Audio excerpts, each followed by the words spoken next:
Am I on? All right, there we go. Good morning. My name is Justin Wilson. I am the Congregational Life Coordinator here at First Universalist Church. I use he, him pronouns, and it is my pleasure to welcome you to this service at the First Universalist Church of Rochester. If you are here for the first time this morning, we especially welcome you and thank you for making it to our worshiping community. Everyone is invited to remain after service for coffee hour in the Clara Barton Lounge through either of those doors or online in the same Zoom link. There's also a visitor's form on the back of your order of service or by clicking the link in the chat. We invite you to fill this out so we can offer you a welcome beyond what we can this Sunday morning and so you can stay up to date as to what's happening here at the church. Just a reminder, if you have a big joy or sorrow in your heart this morning, we invite you to write it in the notebook here on the chancel or online in the chat on Zoom anytime before the chalice is lit. So now is a good time to do that. We have a number of announcements today. Today after service, the Eco-Justice group is meeting in room 23, the chalice room, and the LGBTQ plus group is meeting in room 22, the gratitude room. Today also kicks off General Assembly. Next Sunday is the flower communion. So remember to bring a cut flower to service to contribute to that ceremony. The church picnic is also after service next Sunday, and we are looking for volunteers to help with setup and cleanup. So if you're interested, please let me know. And lastly, early voting has started, so make sure to get out and vote. Exercise your right. All right, before we take a moment to turn towards our neighbor, let's take a moment and say hello to our online community. Let's wave towards the Progress Pride flag in the back where the camera is. If you're online, please pop a greeting into the chat and say hello to each other. And if you're here at First Universalist, let's take a moment to turn towards our neighbor and offer a greeting. Hello, neighbor. Good morning, everybody. We are now getting ready to sing hymn number 95, There Is More Love Somewhere.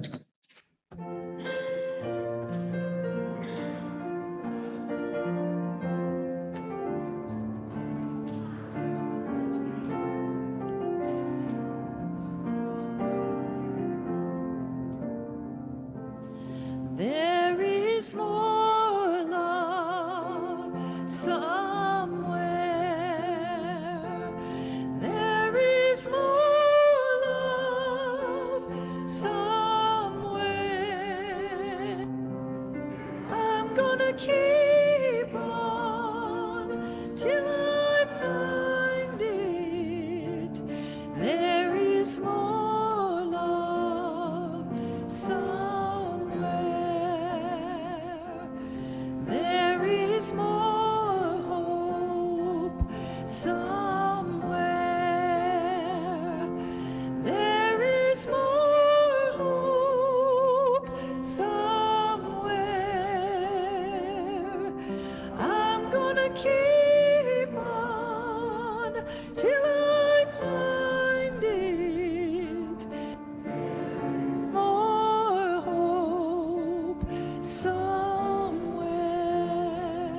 keep on till I find it.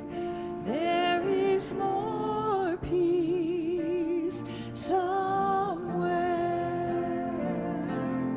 There is more joy somewhere. There is more joy somewhere. I'm gonna keep on till I find it. There is more joy somewhere.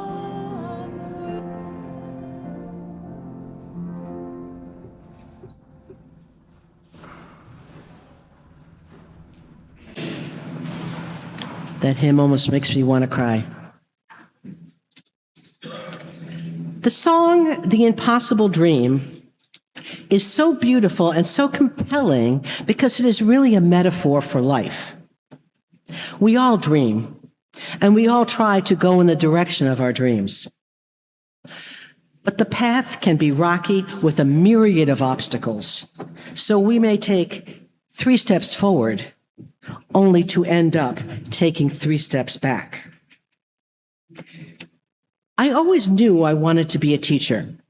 I came home from 1st grade and told my mother I was going to be a teacher.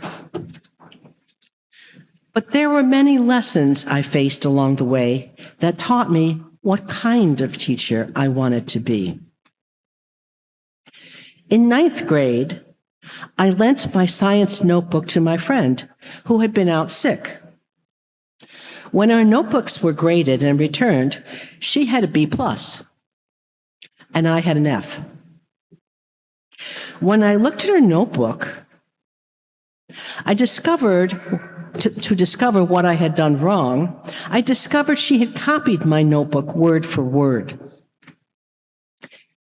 This then very shy girl went to the teacher to explain what had happened.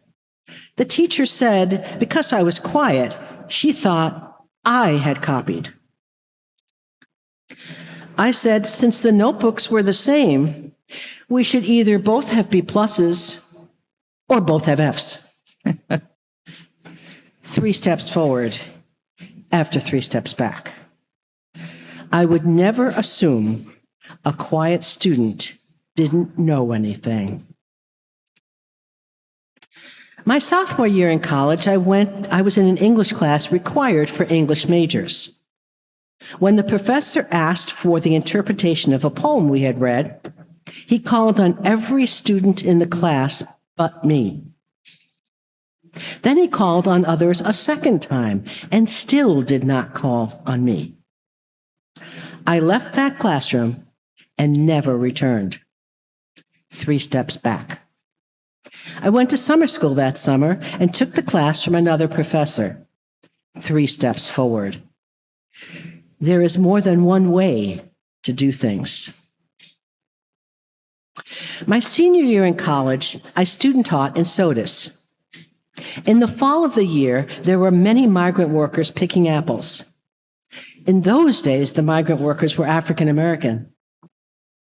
As I sat observing my first day, I heard my supervising teacher tell the class that he put the migrant students in one row by the door so they didn't disturb his seating chart when they left.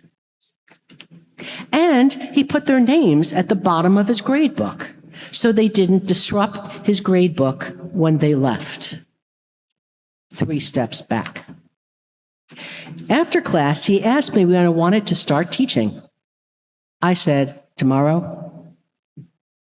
I moved one student at a time to the front of the room and told him that they had done better on their test, which they had.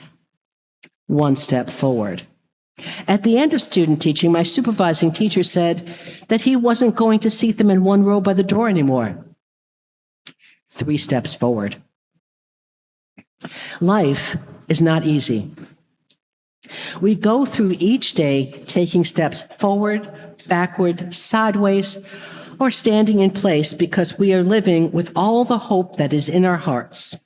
and all the courage we can muster. And the world will be better for this because we kept on our quest to make things better and we didn't lose hope. The Count of Monte Cristo said, all human wisdom is contained in these two words, wait and hope.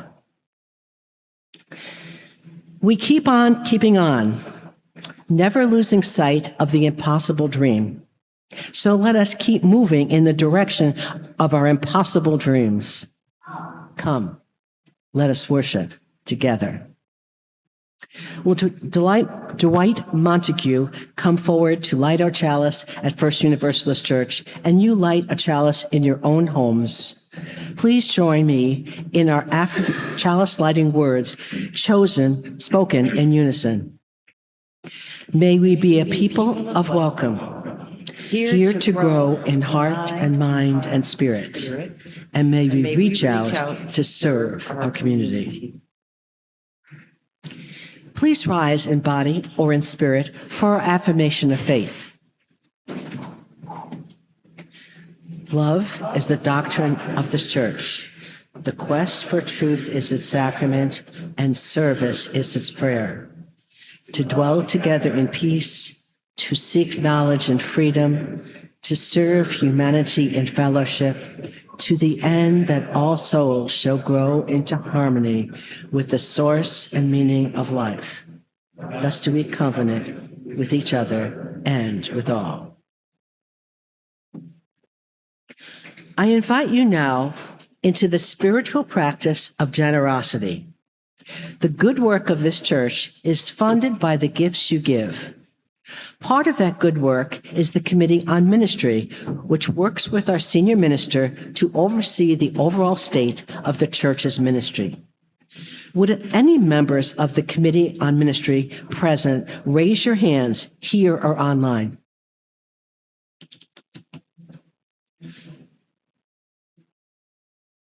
We are so grateful for your contributions to the life of this church and the needs of the world. Let us give with grateful hearts this morning. Please place your offering in the offering basket or give online by scanning the QR code on the laminated sheet in your pew.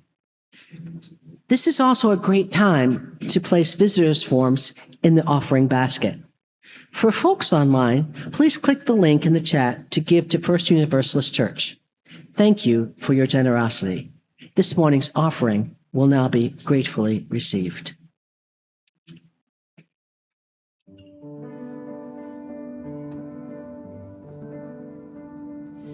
To dream the impossible dream, to fight the unbeatable foe, to bear with unbearable sorrow, to run where the brave dare not go, to right the unrightable wrong, to love pure and chaste from afar, to try when your arms are too weary, to reach the unreachable star.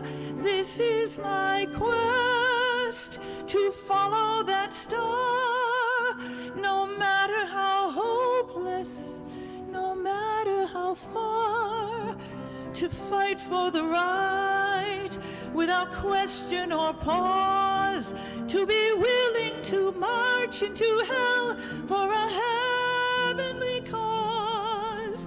And I know if I'll only be true to this glorious quest, that my heart will lie peaceful and calm when I'm laid to my rest.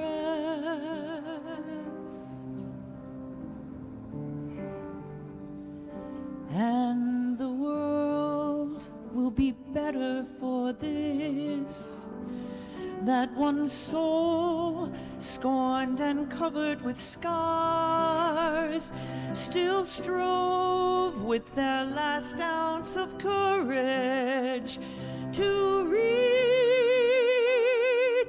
the unreachable star.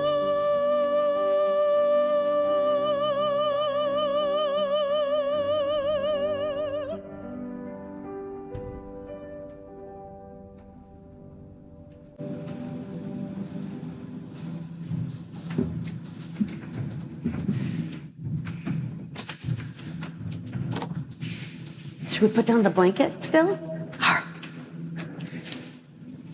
So if anyone other than my favorite frog here want to come up and sit on the story blanket, you are welcome. Or you can have a seat in the pew if you want, Miss Carol. So believe it or not, that is one of my favorite songs, so much so that I walked down the aisle to that when I got married, because it was such a point of relationship for my husband and I, of dreaming a world that we wanted into being. And so today's story is Don Quixote. So it was written by Miguel de Cervantes, and what's exciting about this, we tell a lot of folk tales here that are really old. We don't even know how old they are, but this one I know is a little over 400 years old. It was published a little bit after the time when William Shakespeare was publishing his plays, and is known as the first modern novel, and sometimes the best literature ever written. It was written in 2 parts. And it has been done and redone like so many of these stories because it is so good and so true. So here we have a rendering of Don Quixote and Sancho Panza by Picasso. Thank you. I'm like, oh no, and now it's out of my head.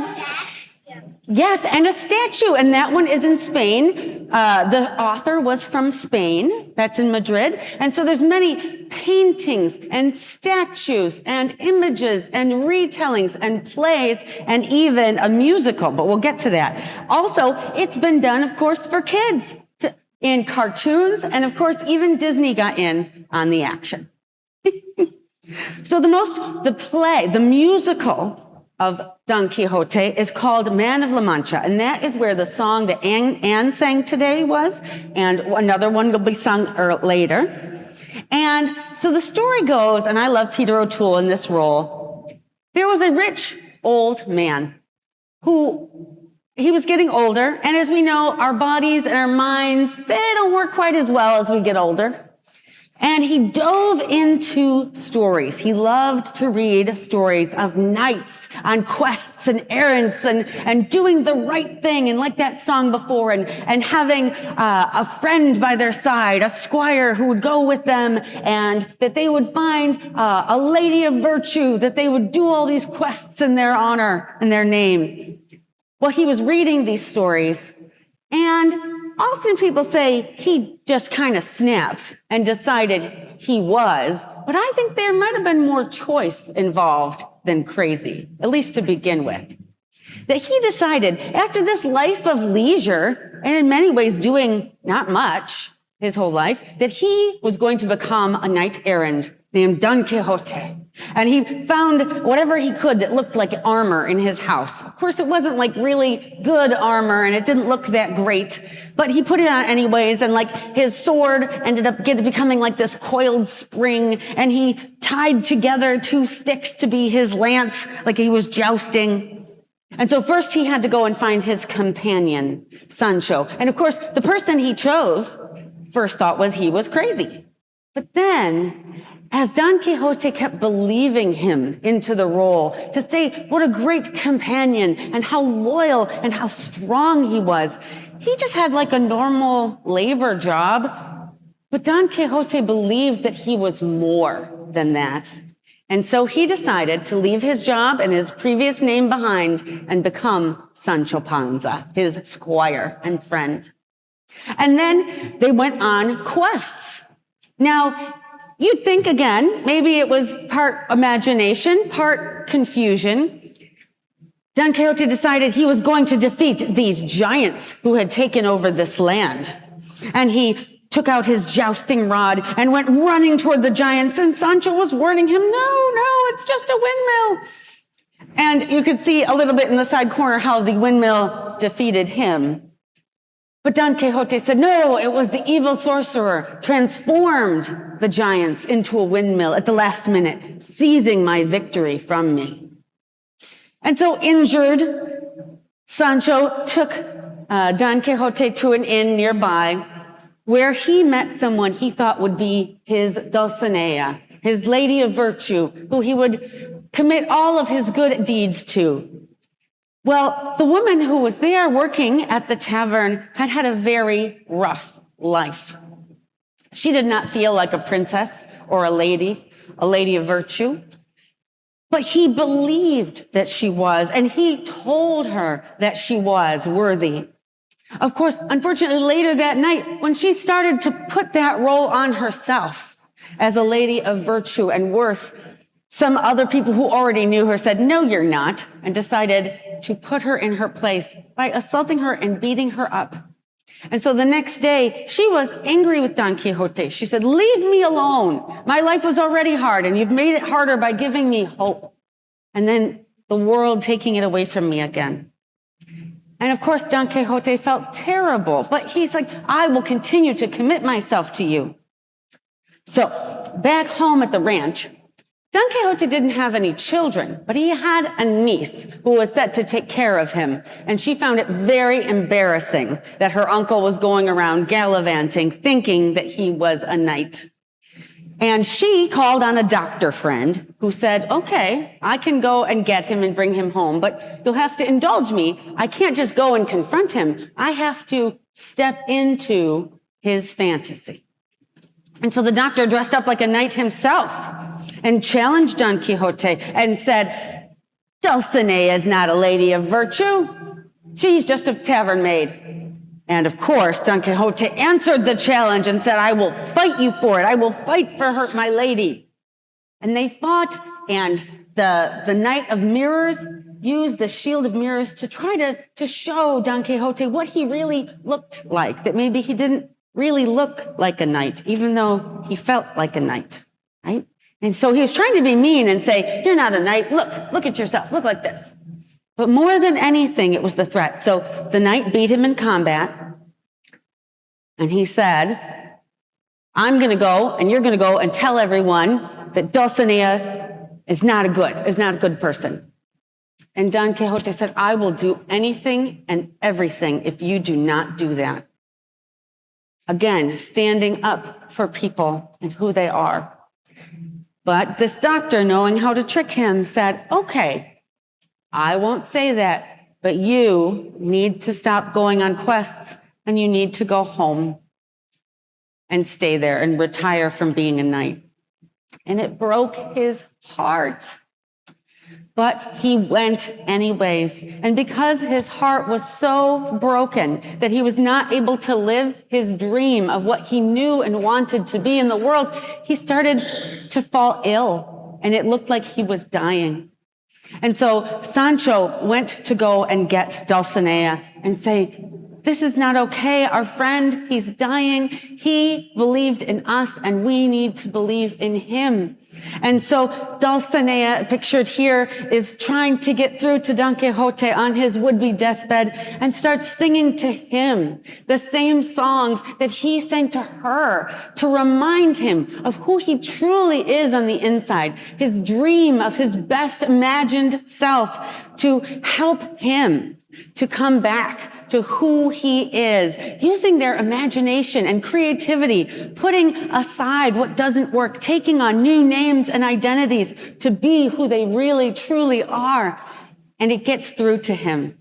And so in the end, Sancho and Dulcinea and Don Quixote are singing together in victory, coming into who they are, who they really are, who they maybe really always were. And their belief and their mission to go forward and be this, to dream the impossible dream, to be the best, most imaginable person that they could be. I invite you to think about who it is that maybe sometimes you tell yourself, no, I can't be that. That's too silly. That's not real. To invite that imagination, that creativity, to transform you into your best possible imagined self, to give yourself the gift of believing in you, to dream an impossible dream, and to let it inspire you through your days. Because more than anything, we don't need more reality. We need more dreaming and more dreamers to make the world as beautiful as it really is. Thank you. Thank you for coming up for our story. I invite you to sing all together our doxology. The words are on our screen or in your order of service. Oh, I'm so sorry. I forgot something. You can keep going. Today is our food-in gathering. So once a month, on the second Sunday of the month, we collect food and funds for the community cupboard on Nestor Street. So if you brought food with you haven't put up here yet, could you raise your hand? And Emmerich can come grab it from you. Oh, excellent. Or if you have funds, you can raise your hand and Emmerich can go and grab it for our bin, or you can bring them up now or later. But thank you so much for making this our monthly commitment of putting our faith into action and making it real. That's amazing. How did Connie get that in here? Awesome. Thank you so much. Ready to sing?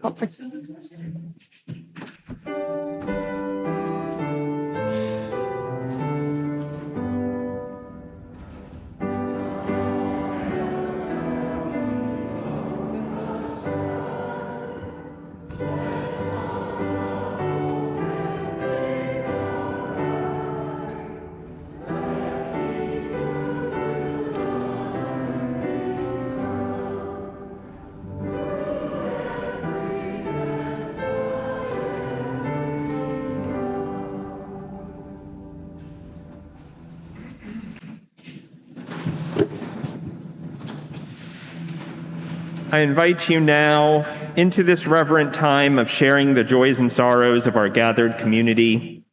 If you would like to, you can place your hand over your heart to be able to listen from this heart-centered place. We know so much is going on in our world today, and if you have joys or sorrows to share on behalf of our national, global, or local community, you are truly encouraged to do so today and into the future. As Patty places stones into a bowl, I will read aloud the joys and sorrows of our gathered community. Rachel Baldanza shares a sorrow. Her father, Malcolm from Utica, died Thursday at home, surrounded by love. He appreciated his many friends in this congregation when he visited over the years. Patty Goodwin shares a joy that she was honored on Thursday by the Genesee Valley Quilt Club with a lifetime membership because of her service to the club. Alex Pita shares a joy that Chelsea and Alex are excited to be getting married in 2 weeks. Chelsea shares a joy that Adelaide is turning 14 tomorrow. Nancy Gady shares a mixed joy and sorrow that on Tuesday, Carl and Nancy would have been celebrating 25 years of marriage. Bill Shubmel shares a joy, simply New York Knicks 94, San Antonio Spurs 90. And Kay shares requesting prayers for her niece, Katie, who is in surgical ICU.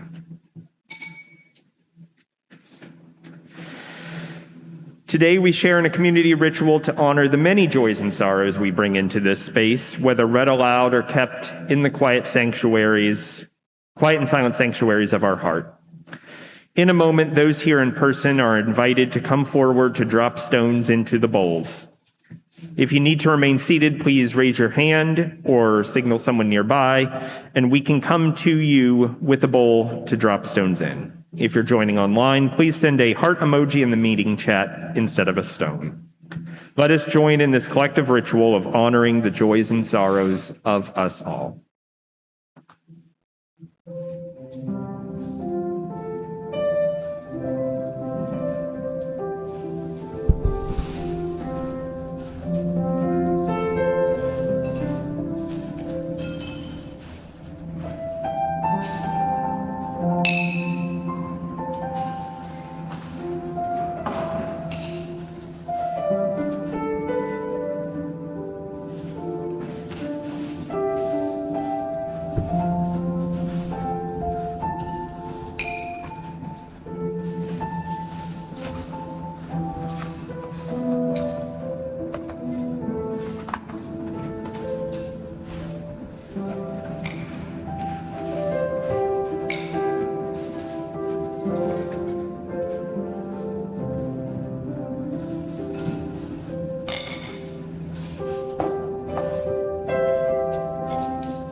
Let this ritual be a reminder that we are never alone in our sorrow, and our joys may uplift our community. Now the circle of our care is drawn larger, and may it increase forevermore.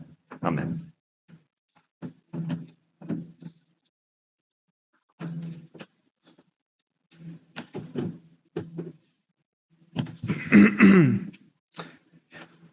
For our worship meditation, I have a poem I wrote that I feel fits the theme of the sermon I am delivering. After the poem, I will ask for everyone to take deep breaths and, as they accustomed themselves to the stillness of the sanctuary, to recall the connection between their heart's desires and their imaginations and the changes and impact that their lives have had or could have on the physical world around them, their loved ones, their workplaces, and the culture at large. And thus, my soul grew in armor. Does a bird grow a nest the same way a clam a shell? Does a gopher grow a burrow the same way a tree a leaf? Does a librarian grow a library the same way a butterfly its wings? I say yes. Yes is my heart's cry. Is it strange then that my soul grew in armor, weaving memories and steel, nostalgia bound by hope, lust tied to devotion? My soul has grown in armor, and next it shall grow me wings. Reality is but a plaything when you see the magic in all things.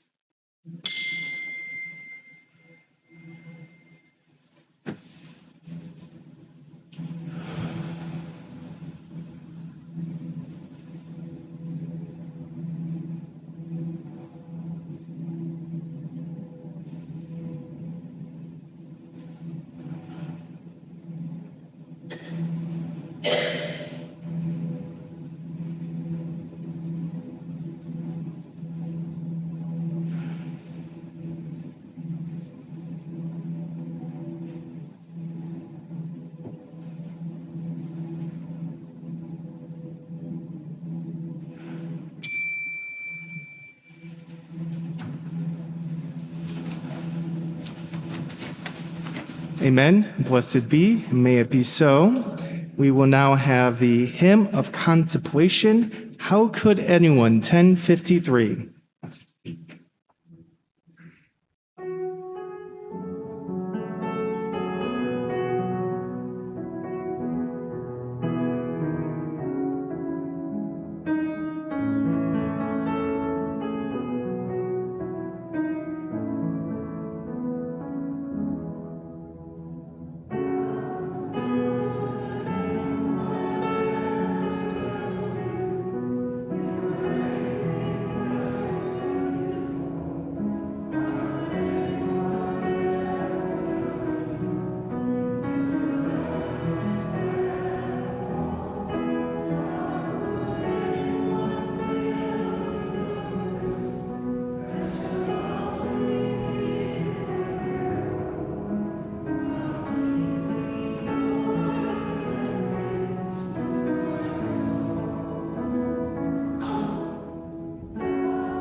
Hello. Hello. I'm Willow, and as most of you already know, and the rest of you are about to find out, I'm a member of First Universalist of Rochester and our guest sermon provider for today. My pronouns are she and he, as I'm non-binary and androgynous, which means I fully identify with both female and male identities, which is not how every non-binary person identifies. Luckily, my they and them and it non-binary friends are more than happy to sell me their unused gender credits, and I'm more than happy to express double, if not the triple, usual amount of gender as the average person in my daily life. I am also pansexual and polyamorous, which I won't be talking about much today, other than that all of these things put together means that my response when asked for my sex on paperwork is, yes, please. Today, I'm going to talk about the sixth value of Unitarian Universalism, and sex, and gender, and disability, and a few other things besides. And as much fun as it would be to ascribe my bluntness in this sermon to my being on the autism spectrum, I promise I know how to be coy just as much, if not even more, than the average straight or neurotypical person. I feel justified being much more direct today because this is the month of June, one of the 2 Pride months we celebrate here in Rochester, New York. And if I can't talk plainly and simply, in such a glorious queer and neurodiverse and disability-affirming congregation during Pride, then I'm not sure it's ever safe to talk about the things I'm going to talk to about today. So thank you. Let's start with that sixth value and the traditional storytelling device that makes this a sermon and a spiritual experience rather than an academic lesson. The sixth value of Unitarian Universalism is equity. We declare that every person is inherently worthy and has the right to flourish with dignity, love, and compassion. And above me, please see the projected image, I Semmerwehren in the Heat of the Summer by Gerda Wergner. And I'll wait a moment for the text to catch up.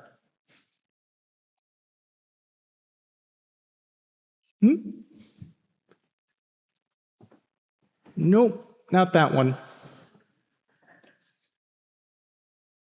It's, hopefully I have the pretty picture of Lili Elbe in there somewhere. No? I feel very sad. Well, I have a picture of it in my notebook I can show people afterwards. You're just going to have to use your imagination. It's a 1920s era painting of Lili Elbe by her wife, Gerda Wergner. It's some glorious trans behind. Sadly, the text did not catch up today. I'm so sorry. I thought I'd prepared adequately. Those who know me know that this is one of my single favorite paintings and a bit of the history of this painting. I ask everyone else to bear with me while I educate a little bit. The subject of this painting, as I mentioned a moment ago, is Lili Elbe, who, according to many historians, was the first person to receive male-to-female transition surgery. Lili's story is one that I adore. She was born assigned male at birth and was well regarded as a landscape painter. One day, the model that her spouse Gerda Wergner was working with was late and asked her at the time male-identified husband to fill in. The resulting exploration of her gender identity by working as a female presenting model for her wife led to Lili's social and eventual medical and legal transition from a male presenting body to a female one. Suffering from rigid society mores in their home of Denmark, the two of them moved to Paris in the heyday of the Art Nouveau and Art Deco boom of the 1910s and 20s and lived a truly outrageous life. Lili began living openly as a woman well before her medical transition, and Gerda indulged in producing no small amount of openly sapphic, oozingly erotic artwork. I have some in my notebook too. You'll love it. And that was very popular in both Paris's illicit queer nightlife and in magazines that embraced lesbian sexuality. Conveniently enough, is an example of each that shared the same name, La Vie Parisienne. Anyone who wants to know more about this period of history would do well to focus their Google search on that. Following Lili's successful medical transition, the marriage between the two was annulled, as while Lili was allowed to legally transition, the small-mindedness of the time could not permit a legal marriage between two women. Shortly after her medical transition, Lili's rich and exuberant life ended tragically short as a complication of an experimental uterus transplant at the age of 48 on September 13th of 1931. I personally consider Lili's life a success story and an inspiration, not least of all because of my personal affection towards the bright, bold colors of Art Nouveau as an art style, which I'm sorry, the tech didn't work out. Again, you'll just have to look at it later. But also because of my personal sense of envy for having missed out on the vibrant, queer Parisian nightlife Lili and Gerda got to enjoy for a period of around 20 years. With that bright, cheerful, carefully curated to make it more optimistic than reality actually permitted story out of the way, allow me to tell you a carefully curated but less bright and cheerful account of my own queer awakening. I was born and raised a member of the Church of Jesus Christ of Latter-day Saints, affectionately called Mormons for short. Those who are aware of that faith by reputation will note its history of racism, sexism, homophobia, and transphobia, amongst other violations of Unitarian Universalist values and human values, and will therefore know instinctively that my childhood was not an entirely happy one. Following my high school graduation, I served an LDS mission in Maracaibo, Venezuela. I have a lot of things to say about that experience, but today what is relevant is that while there, I was in severely abusive conditions. I contracted a tropical disease, and I was sent home on an honorable medical discharge on account of my being malnourished, dehydrated, having a urinary tract infection, having an open inch-long cut on my right hand, which became a rather pretty scar, and was very justifiably delusional as a form of psychic shielding against the very, very many ways I'd been abused and neglected on my mission. The indignities were not over. I spent most of my 20s in the care of my parents and the local mental health system, which included 3 inpatient visits, all of which were more concerned with keeping me stable and compliant and were less concerned with my actual well-being. During this period of time, I was declared legally disabled and put on severe atypical antipsychotics for conditions that I did not have. Taking advantage of my situation, my parents took strict control over my life and started to exploit me economically and emotionally. Around the age of 28, 3 major events occurred, which all occurred because I'd started to observe my own personal identity to the point of active rebellion against the overwhelming oppression that dominated my existence.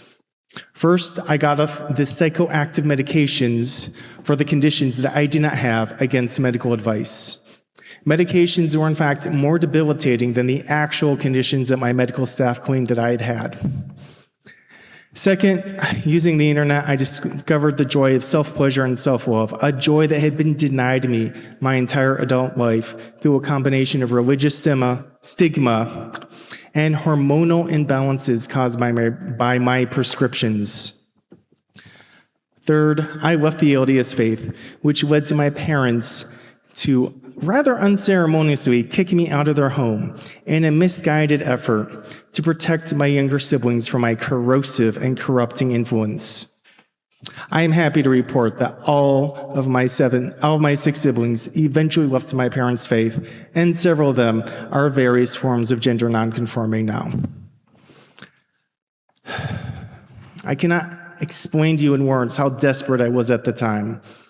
The environment that I thought was reality had conspired me to tell me that who I was and what I wanted were wrong.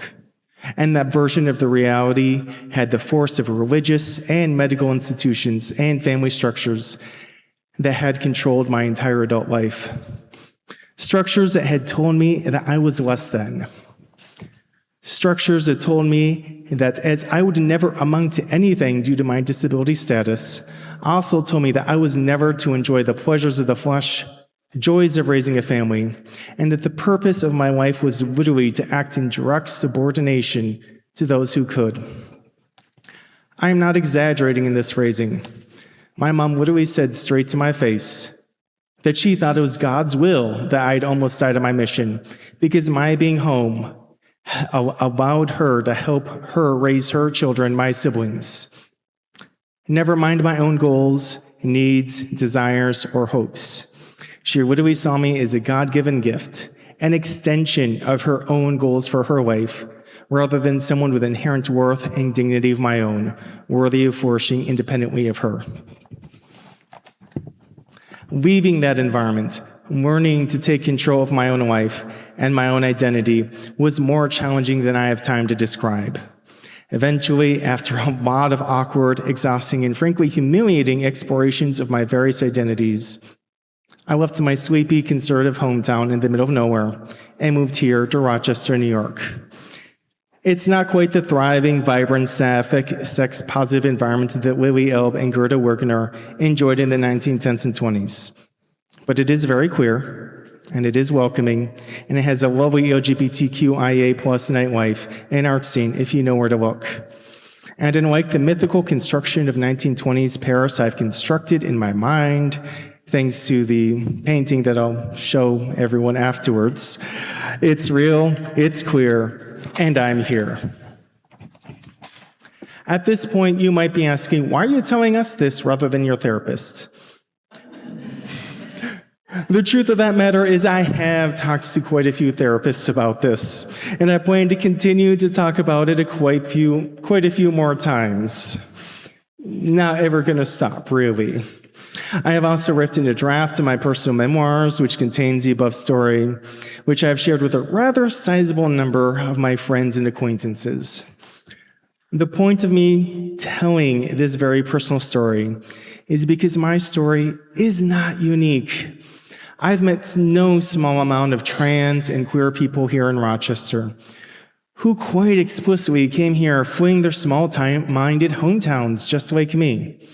I promise you, all of them have a story, some more heart-wrenching than mine, others less, but all of them centered around the same tragic circumstances: the rejection of our inherent worth, our inherent dignity by the world around us, the rejection of our sexuality, the rejection of our gender, the rejection of our worth as anything other than the worker drones our patriarchal white supremacist society says is the lot of those who, for whatever reason, cannot or will not be the parents of the 2.5 children of a happy, well-adjusted middle-class family, white-skinned and white-collared, all that. And just as it's hard for most people to talk about family and medical and identity trauma as deep as ours, it's likewise hard to talk about joy, especially when that joy is associated with sex and sexuality and gender. Many trans and queer people, myself included, seek to reclaim our sense of internal worth and dignity through connection with our bodies, and sex and sexuality is a powerful tool for that. Anyone who's had the pleasure of seeing my erotic sketchbook will know for a fact that it's one of the major tools I've used to reclaim the dignity that my parents, my doctors, and my former church tried to steal from me. And all you have to do is look at that image of Lili Elbe and Greta Wergener that you can check out after the service to see that they had a similar journey, is to look at that beautiful art. As sacred, perhaps more in my eyes than any similar nude study that exists in a Catholic cathedral. In short, my goal with this sermon is to build empathy. Empathy with my fellow queer and genderqueer comrades who have felt the same pain I've felt, but perhaps have never quite heard someone express those emotions out loud, never quite heard someone or quite so boldly or quite so explicitly pointed out that our story is not new. It is ancient, and we too have patron saints, honored dead, and revered ancestors. We also have champions and standard bearers. My explicit goal as I study as a ministerial candidate and as a seminary student in preparation to becoming Unitarian Universalist minister is to be one. A voice for the voiceless, a champion for the powerless. I wish to follow in the proud tradition of madmen such as one Don Quixote, the famed conqueror of windmills and dreamer of impossible dreams. For too long, we've been told a lie, the myth that we are weak, we are powerless, and we are undeserving. As such, I see no great wrong and great rightness in boldly proclaiming our life stories of bombast, as if we were champions and heroes of myth. To quote Cervantes, when life itself seems lunatic, who knows where madness lies? Perhaps to be too practical is madness. To surrender dreams, this may be madness. Too much sanity may be madness. And maddest of all, to see life as it is and not as it should be. For those who are straight, cisgendered, or otherwise have not heard a story such as that as Lili Elbe, Gerda Wergener, or myself told quite so boldly and plainly, my message is this: the queer expression of sorrow and joy are both cups that exist far outside of what we are allowed to talk about in polite society. My ability to speak so pointedly about both is a trained and acquired trait that no one is born with and no one develops without paying an extreme personal cost. Please give grace, empathy, and most importantly, an ear to my comrades, many of which will never be able to so simply explain why they hurt the way they hurt, or explain why they express joy the way they do with the openness I did today. Please understand that their differences are not a lack of social graces or disdain for society, but rather a radical acceptance of their own inherent worth and dignity, and that for you to truly and comprehensively affirm their dignity, you need to radically accommodate them in imaginative ways by building a new world, a world that is far, far outside our current comfort zone, in the ways that make alluding to, rather than showing, because tech issues, a nude, intentionally erotic painting of a trans woman as a centerpiece of a sermon in a church, trivial in comparison, a world that will stretch our imagination and demand that we accept reality not just as it is, but as it could or should be. To conclude, I'd like to leave all of us with a verse from the King James Bible, a book that paradoxically I cherish, despite my complicated relationship with it. 1 John 4:18, there is no fear in love, but perfect love casteth out all fear, because fear hath torment.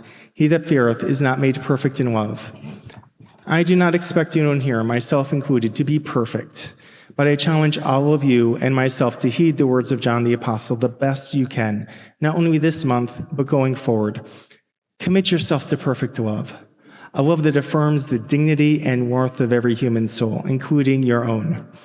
Be prepared to ever expand your capacity to love, up to including doing terrifying things like talking about great joys and great pains openly and plainly, not just during Pride months, but year-round. Blessed be. Our closing hymn will be 114. Forward through the ages.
justified.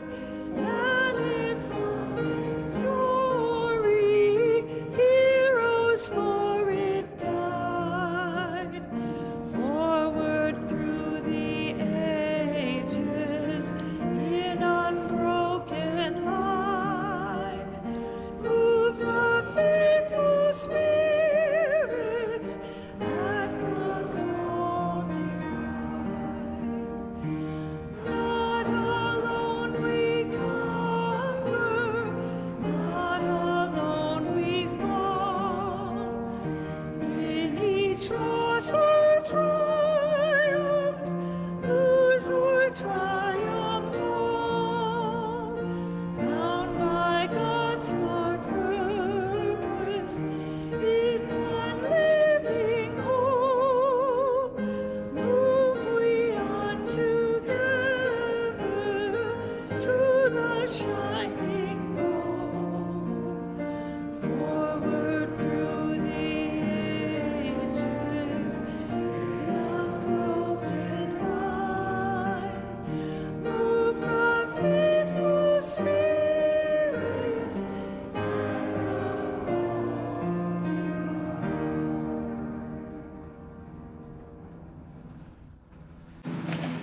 Please remain standing as Patty Goodwin extinguishes our chalice flame this morning. Let us read together the words printed on the screen. We extinguish this flame, but we keep its light in our hearts with its message of love and justice, taking it outside these walls to the world we live in until we are together again.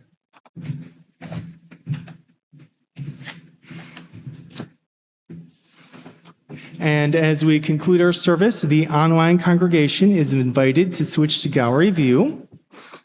As we close our service this morning, I invite you to place a hand over your heart. If you're joining us online, I invite you to turn your settings to gallery view and look upon the faces of those here with you. For those of us in the room, take a moment to look around and see who is here with you today.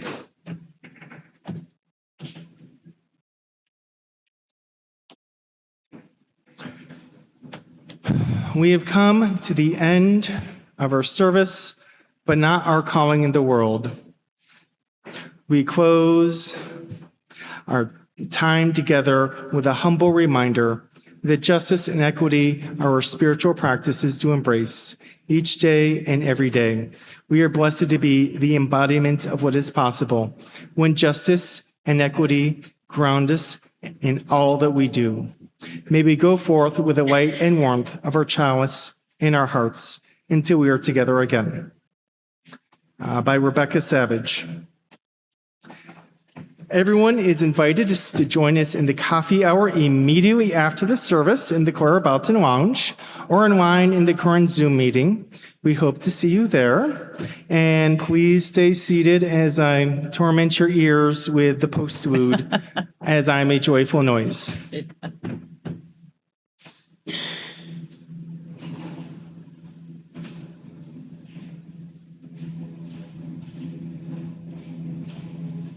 All right, am I on?